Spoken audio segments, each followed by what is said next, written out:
Hello বন্ধুরা, কেমন আছো? আশা করছি তোমরা সবাই ভালো আছো, আমিও ভালো আছি। আজ তোমাদেরকে একটা সম্পূর্ণ অন্যরকম রেসিপি বানিয়ে দেখাবো। মাছের ডিম দিয়ে তোমরা অনেক রকম তরকারি বানিয়েছো, এইভাবে একবার মাছের ডিমের কারি বানিয়ে দেখবে। ভাত রুটি দুটো দিয়েই খুবই সুন্দর লাগবে। এই রেসিপিটা সম্পূর্ণ দেখো, লাইক কমেন্ট শেয়ার করে দিও, সাবস্ক্রাইব করে পাশে থেকো। প্লিজ বন্ধুরা সাবস্ক্রাইব করে পাশে থেকো, তারপরেই তো নতুন নতুন ভিডিও দিতে পারবো। চলো বানিয়ে দেখাই। প্রথমে মাছের ডিমগুলো ভেজে নেব। কাঁচা লঙ্কা ও রসুন দেখলে গোটা গোটা একটা পেস্ট বানিয়ে নিয়ে দিয়ে দিলাম। পেঁয়াজ কুচি, টমেটো কুচি, ধনেপাতা, লবণ, লঙ্কার গুঁড়ো, হলুদ গুঁড়ো, বেসন সমস্ত কিছু দিয়ে ভালোভাবে মেখে নেব। আমি অল্প পরিমাণ একটু জল দিয়েছিলাম, তোমাদের যদি মনে হয় জল দিতে লাগবে না তো দিও না। গরম তেলের মধ্যে ছোট ছোট বড়ির আকারে দিয়ে দিলাম। বড়ির থেকে বড় একটু বড়ার আকারে হয়েছিল, কারণ ডিম একটু ছোট দিলেও সেটা ফুলে একটু বড় হয়ে যায়। এইভাবে লাল লাল করে ভেজে তুলে নেব।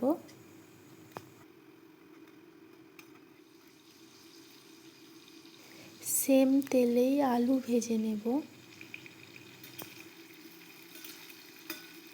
আলুগুলো এইভাবে লাল লাল ভাজা হয়ে গেলে তুলে নেব।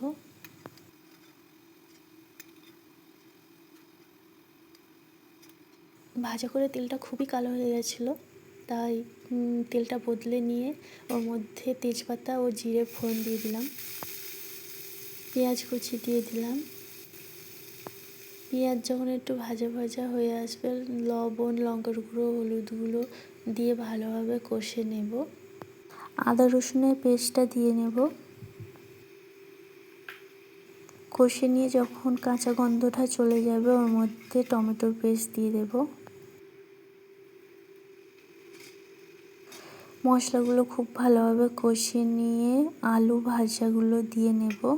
সঙ্গে কয়েক পিস টমেটোও দিয়ে দিয়েছি, তোমরা চাইলে নাও দিতে পারো। কাঁচা লঙ্কা চেরা দিয়ে নেব। পরিমাণ ছাড়া একটু বেশি জল দেব। ডিমগুলো দিয়ে ধিম আঁচে একটু ভালোভাবে ফুটিয়ে নেব। নামানোর আগে ধনে জিরে গুঁড়ো, গরম মশলার গুঁড়ো, ধনেপাতা কুচি দিয়ে নামিয়ে নেব। এইভাবে অবশ্যই একবার বাড়িতে ট্রাই করো। কেমন লাগলো কমেন্টে জানিও। কাল আবার একটা নতুন ভিডিও নিয়ে আসবো।